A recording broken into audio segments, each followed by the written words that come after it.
Assalamualaikum warahmatullahi wabarakatuh.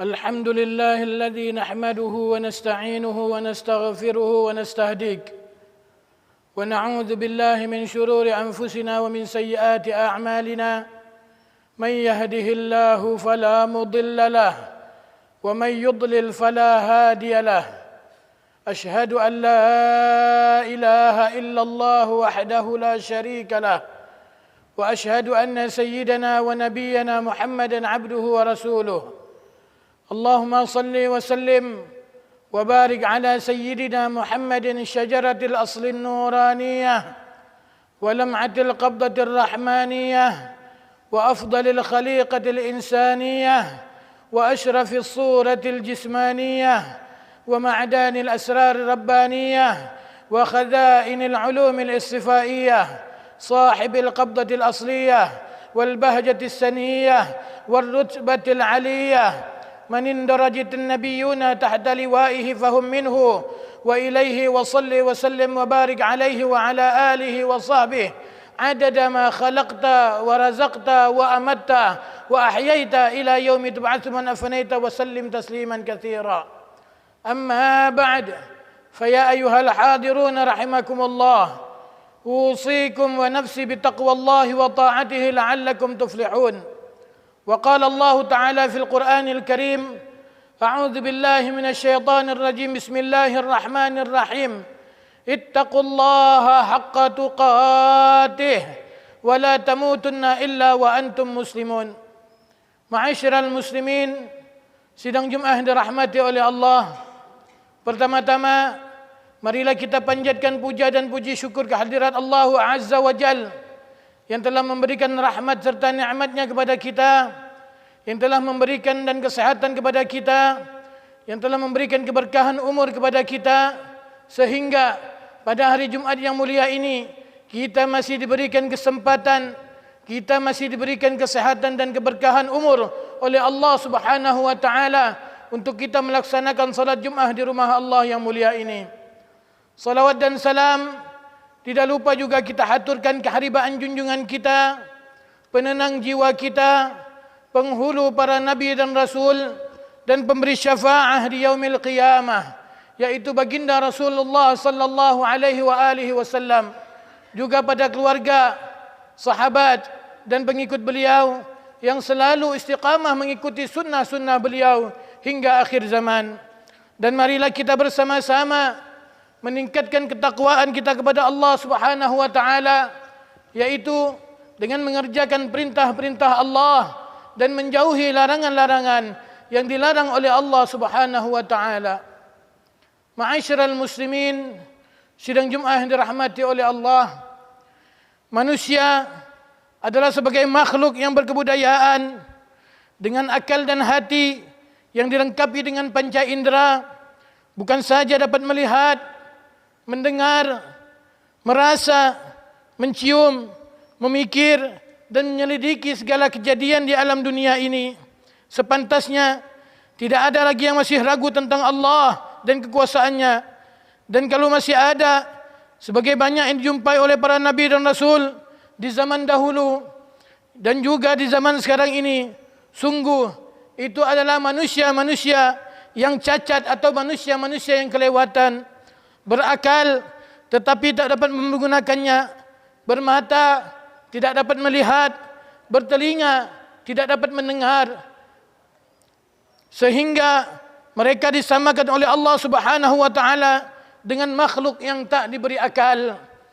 Di antara manusia yang demikian bukan hanya orang-orang yang bodoh, tetapi terdapat orang yang pintar, yang mempunyai ilmu yang tinggi, kaum cerdik, pandai atau sarjana di segala bidang.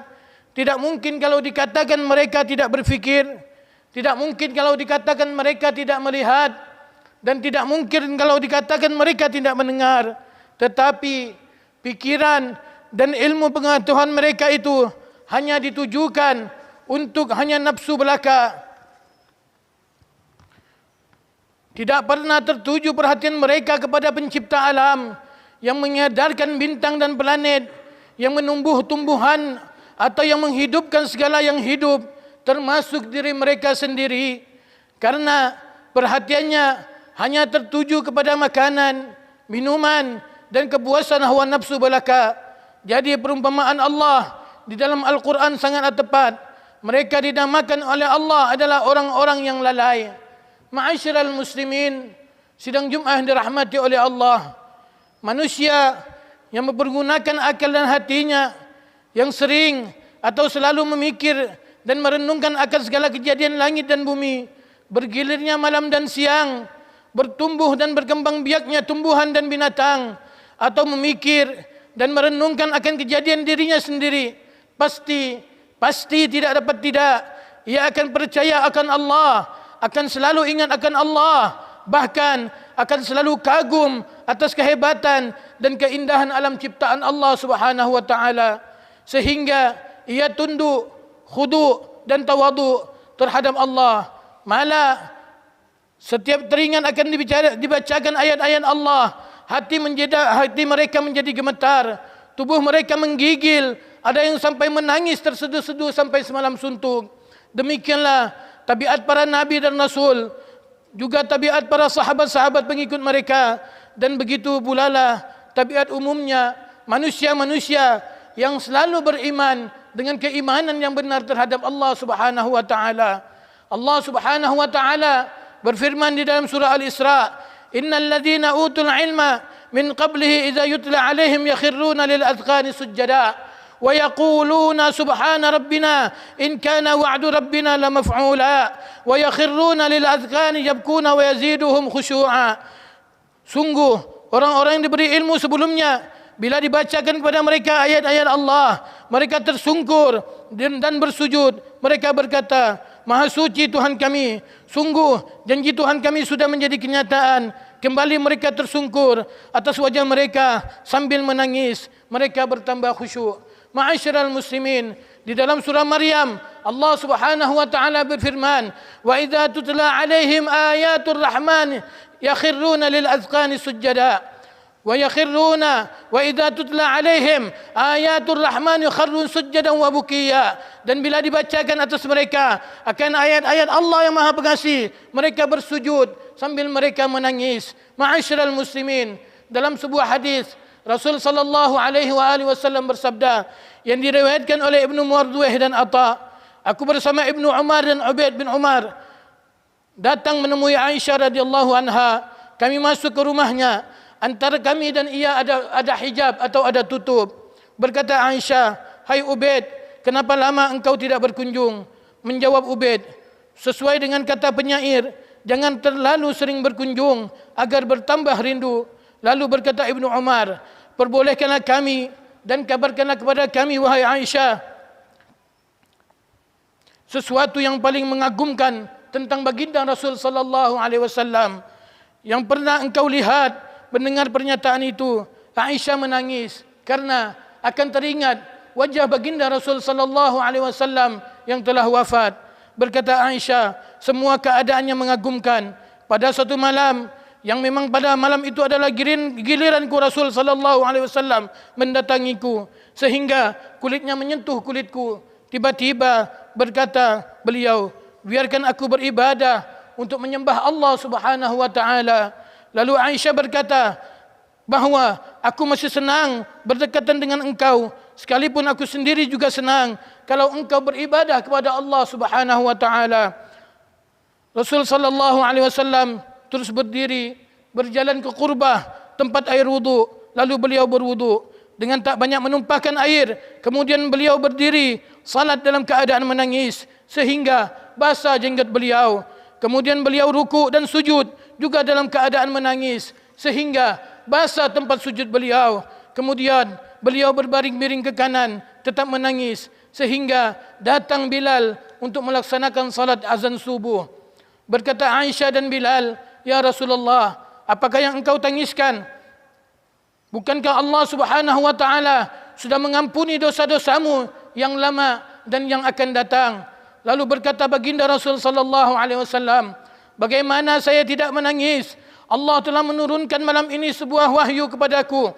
Fi hadhil lailah inna fi khalqis samawati wal ard wa ikhtilafil laili wan nahar la ayatin li ulil albab alladhina yadhkuruna Allah qiyaman wa qu'udan wa ala junubihim wa yatafakkaruna fi khalqis samawati wal ard rabbana ma khalaqta hadha batila subhanaka faqina azaban nar. Sungguh kejadian langit dan bumi dan bergilirnya malam dan siang adalah tanda-tanda kebesaran Allah bagi orang-orang yang berfikir, yaitu orang yang ingat akan Allah dalam keadaan berdiri, duduk dan berbaring dan merenungkan akan kejadian langit dan bumi. Allah Tuhan kami, semua ini Engkau ciptakan tidak sia-sia. Maha suci Engkau ya Allah. Hindarkanlah kami dari siksa neraka-Mu. Di dalam sebuah hadis Rasul sallallahu alaihi wasallam bersabda yang diriwayatkan oleh Ibnu Abi Hatim, Ibnu Hibban dan Ibnu Umar. Rasul sallallahu alaihi wasallam mengatakan, "Wailun liman qara'aha wa lam yatafakkar fiha." Celakalah orang yang membacanya tetapi tidak merenungkannya. Ma'asyiral muslimin, sidang Jumat yang dirahmati oleh Allah. Semalam suntuk baginda Rasul sallallahu alaihi wasallam menangis ketika beliau pertama kali menerima ayat tersebut. Begitu juga hampir semua sahabat beliau. Sedangkan seperti kita ketahui, Rasul sallallahu alaihi wasallam dan para sahabat beliau adalah orang-orang yang paling tabah, sabar dan berani. Sendirian berada di dalam satu rumah, sedangkan di luarnya sudah dikepung oleh gerombolan pemuda yang akan membunuh beliau. Beliau tidak takut, bertempur di medan perang dengan 300 pengikut, menghadapi 1000 musuh. Beliau tidak gentar, seminggu tidak dapat makan, beliau tidak mengeluh. Tetapi mendengar ayat yang demikian bunyinya, beliau menangis semalam suntuk. Itu adalah tangis dan air mata yang lain dari tangis dan air mata yang biasa. Itulah air mata iman dan air mata taqwa. Air mata dan tangis yang keluar dari keimanan dan ketakwaan yang sempurna. Berkata Sayyid Qutub di dalam tafsirnya, tafsir fi tilalil Quran, demikianlah para atqiya, mereka sangat peka perasaan terhadap Allah. Mendengar nama Allah atau mendengar ayat-ayat Allah, tubuh dan kulit mereka merinding dan gemetar sebagai orang yang kedinginan. Bahkan bukan hanya menangis berair mata, banyak di antara mereka yang sampai jatuh tersungkur bersujud. Ma'asyiral muslimin, ketahuilah bahawa tangis dan air mata demikian itu nilainya lebih tinggi dari seluruh kekayaan permukaan bumi. Sebab sebagaimana Rasul sallallahu alaihi wasallam bersabda, "Ainani la yamassuhumun nar, ainun bakat min khasyatillah wa ainun batat tahrusu fi sabilillah ta'ala." Ada dua mata yang tidak akan disentuh oleh api neraka, kata baginda Nabi sallallahu alaihi wasallam. Yang pertama ialah mata yang pernah menangis karena takut akan Allah, dan yang kedua mata yang bertenggang atau berjaga dalam perang di jalan Allah Subhanahu wa taala. Ma'asyiral muslimin, sidang Jumat yang dirahmati oleh Allah, mudah-mudahan Allah Subhanahu wa taala membuka hati kita masing-masing sehingga kita tertarik mengingat atau membaca atau mendengar ayat-ayat Allah, seperti mengerti dengan sepenuhnya pengertian dan kesadaran yang dapat menimbulkan air mata seperti terjadi pada diri baginda Rasul sallallahu alaihi wasallam dan sahabat-sahabat beliau. Bila kita berhasil mendapatkan air mata yang demikian itu, dia dapat memadamkan api neraka. Kita akan terhindar dari siksa neraka. Marilah kita memohon kepada Allah Subhanahu wa taala atas kesalahan dan dosa kita. Mudah-mudahan Allah mengampuni kesalahan dan dosa kita, kesalahan ibu dan bapa kita, dan dosa kesalahan kaum muslimin dan muslimat. Amin ya rabbal alamin. Barakallahu li wa lakum fil Qur'anil azim. ونفعني وإياكم بما فيه من الآيات والذكر الحكيم وتقبل مني ومنكم تلاوته إنه هو السميع العليم. أقول قولي هذا وأستغفر الله العظيم لي ولكم ولسائر المسلمين والمسلمات والمؤمنين والمؤمنات فاستغفروه إنه هو الغفور الرحيم.